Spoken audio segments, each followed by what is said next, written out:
This video is for user guide and review only. I am not an employee of LBC. To track your order, contact your LBC branch for more information. Air pouches can be picked up at your local LBC branch. Remember to follow proper social distancing and wear a mask.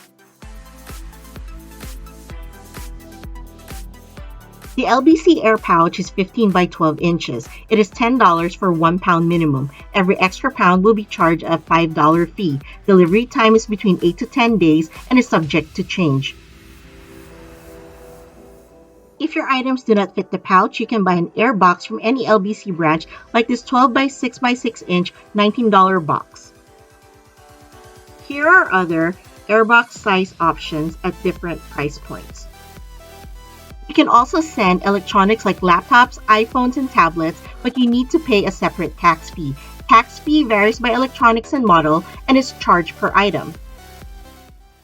Allowed items to mail are clothing, shoes, toys, makeup, lotion, soap, stationery, dry spices, and snacks, while banned items are jewelry, liquid items and aerosol, checks or money, medication, weapons, passport or birth certificate, and anything with lithium battery.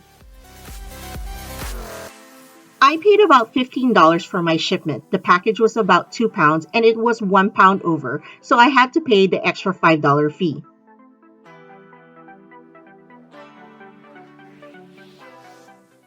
Do not seal close or tape your pouch or box. When you drop it off at the branch, the LBC rep will need to examine each content to make sure no banned items are included.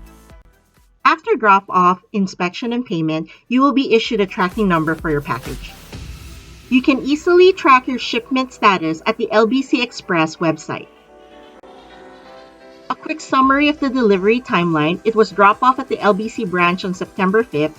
It flew to the Philippines September 11th, arrived in Manila on September 14th, stayed 4 days in Manila Customs for inspection, and was delivered on September 19th, Saturday, 10 a.m. to Las Piñas.